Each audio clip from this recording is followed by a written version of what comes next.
Alrighty, good morning, good morning, good morning. It's been a couple of days, but I thought I'd do one of these. And I'm hoping to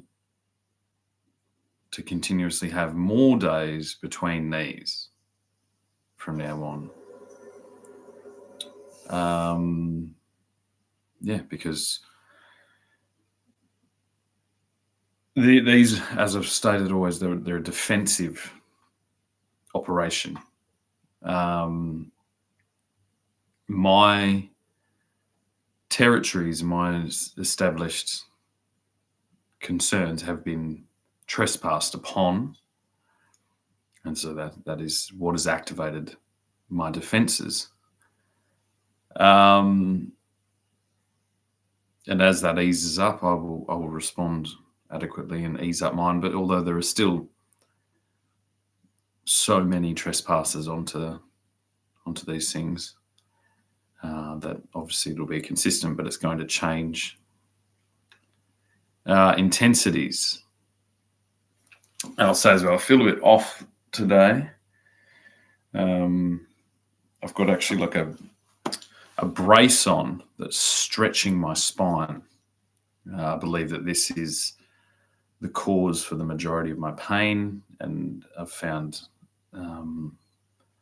something that seems to be doing a really good job.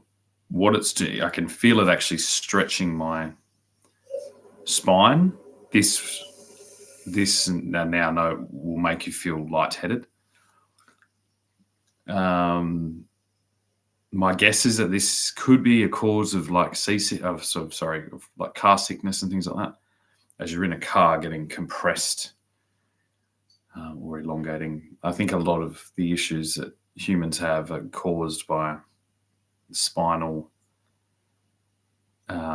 compression and the opposite. So this is pretty handy. It's basically a girdle and it's squishing in, and that, in different positions stretches out your spine. But because of a lot of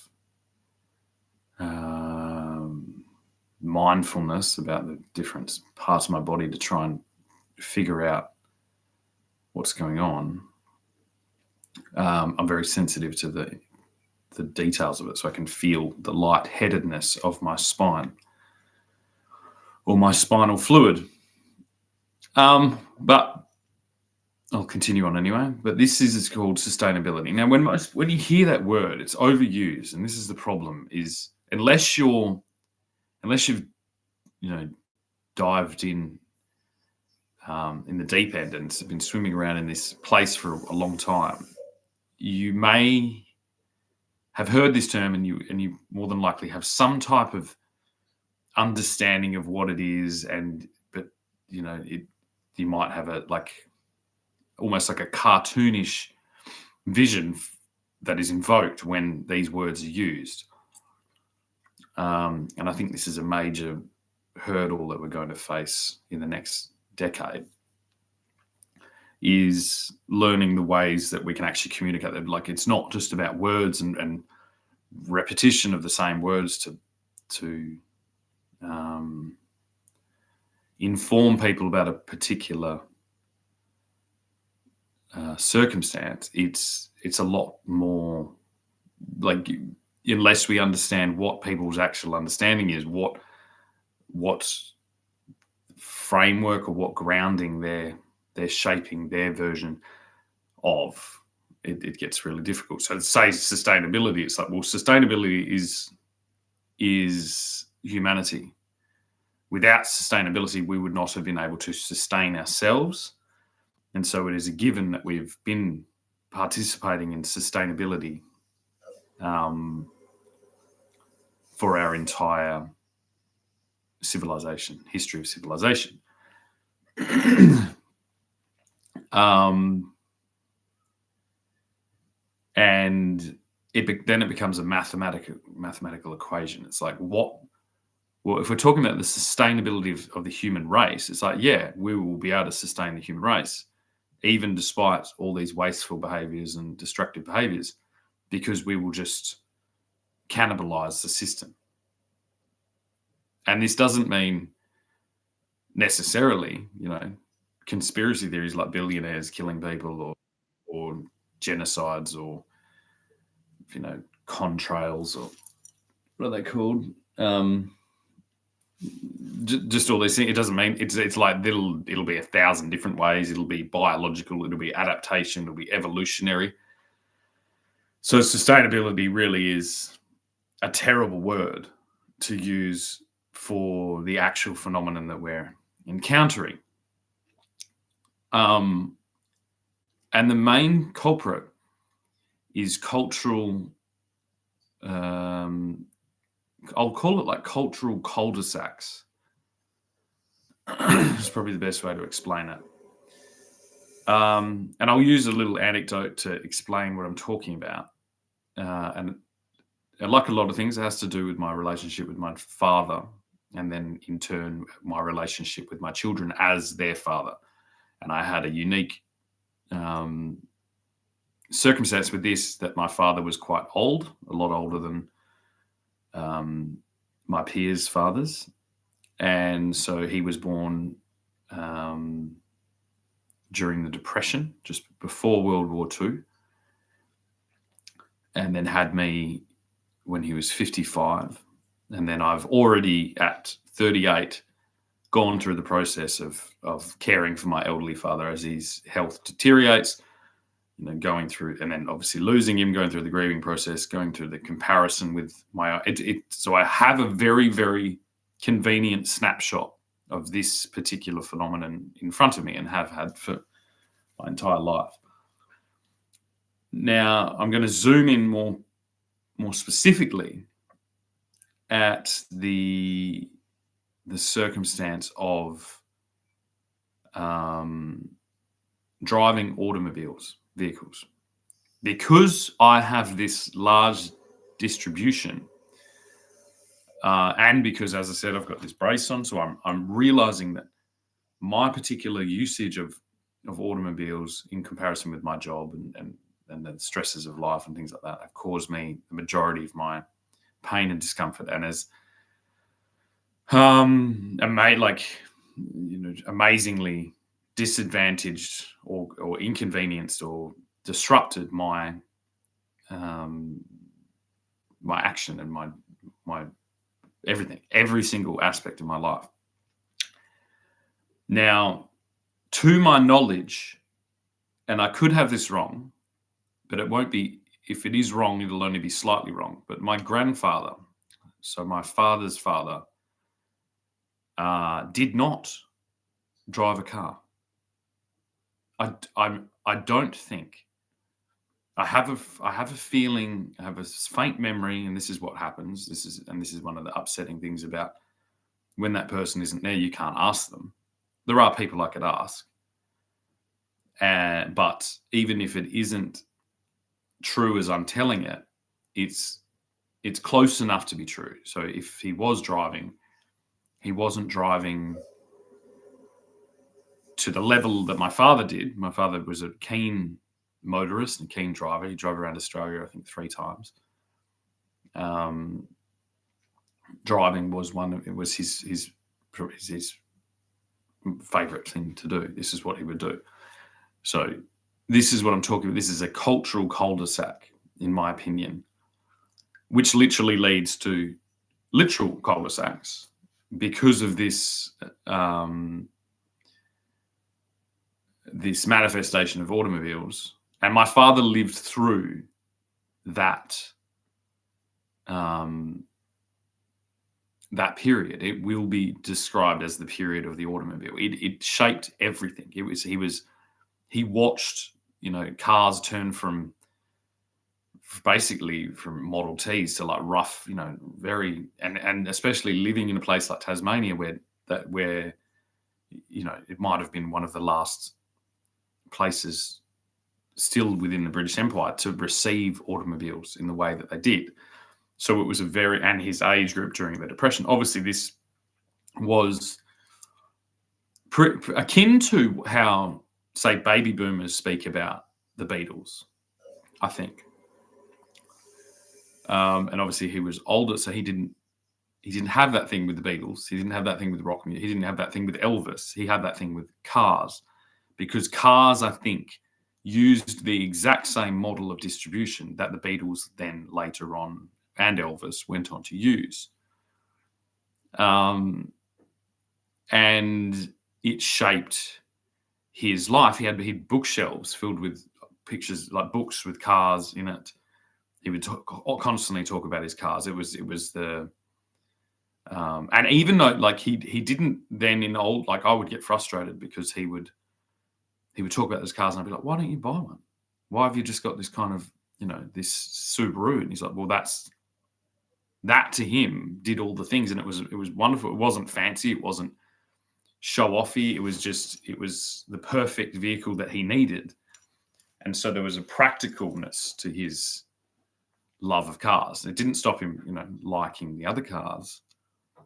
But, growing up and seeing that transition, the cars that he did use until his last car, which was a Suzuki Vitara,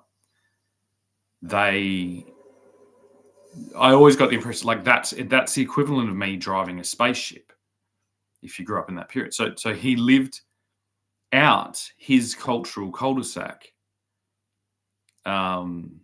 blissfully unaware of the potential,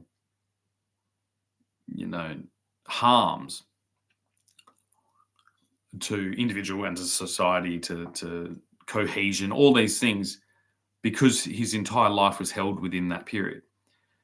Now, when I compare that to, say, my peers' situation, where their parents were teenagers in a lot of cases in the 70s and sometimes even the 80s, whereas my father was a teenager in the 40s and 50s. And so it's like jumping on an escalator halfway through, or jumping on a train at halfway along the track. It's like you don't know what came before it. You're just on the train. You have a very different understanding. The automobile evolution has not been held in your lifespan. It's arrived at a different point, and I can see that dribble down or trickle down to the next generations that are more concreted into their understanding of this potential developmental iterative cycle. So it's more incorporated into their existence. It's like this is there's always been cars, and I will always have cars. It's the whole thing. It's what would you do with that car? Like that, I don't hold that as strongly because my exposure to a key individual having a completely different, growing up during a completely different time. These are the types of things that I'm more interested in when I talk about sustainability, because these are the huge movers. These things, these aren't little, gimmicks. These aren't tugging at heartstrings. These are engineering conversations, engineering level conversations. And a lot of time I've, even a lot of my peers, a lot of my mentors will describe these things. Oh, people are trying to take the cars off you, trying to take your freedom. I'm not as captured by that idea because I know that wasn't the case. And when I look at cars, I can't see anything on Earth really that has stolen more of our freedoms than individual ownership of automobiles, because it has become a necessary element to life. And you'll hear this by people that can't drive. And it's something that obviously I can drive. There's all these different things. To put this on hold, funnily enough, I've more than likely, until and without, adequate response from the government, has probably slipped me into a place where I perhaps don't have a license or don't have registration card. And it's like, yeah, well, that's your fucking problem. It's not mine. I do not. Like, how many generations precedent do we need to establish a certainty? It's like, I don't need to drive. Your infrastructure is inadequately developed, and is developed around a single supply chain to which we almost have no local manufacturers of this particular element anymore.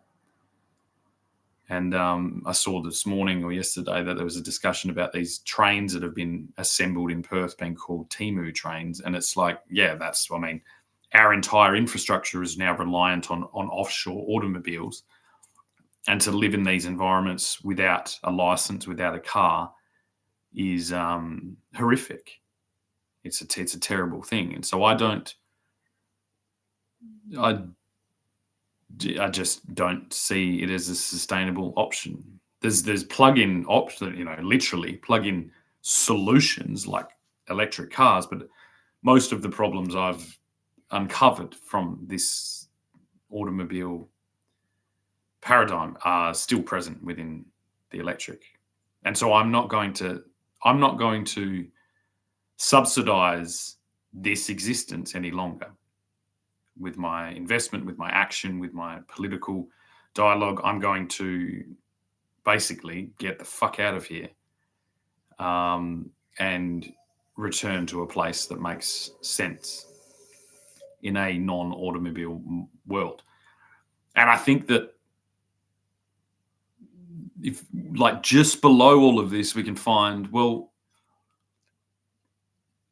if you live in one of these cul-de-sacs, literally, and somebody is, disrupting this cul-de-sac with loud music or aggressive behavior, violent behavior, yelling, or dogs get out or anything, then we're all in this paradigm where that's acceptable to phone the authorities to process those people. And I've literally had this happen to me while trying to discuss the overreach in the digital world. I've been, arrested, put into maximum security prison, had my business, like all of these things. Well, basically my whole presentation for the entire period of this, since basically the vaccine mandates, this is a noise complaint. It's a noise complaint to every local business, every local government, every state government, every bureaucrat, that there is a noise complaint going on. It started with a lot of noise about, a mandate for a vaccine. I've had no response. It's like, it's exactly the same thing. It's no different, because I'm not captured. I didn't emerge in this environment captured by the certainty of a generation that was sold a lie. Like, it is so clear to me to see the disparity between my mother's generation, the baby boomers, and my father's generation, the depression babies. And in my opinion, you very quickly tried to sweep that depression era individuals under the rug, which means kill them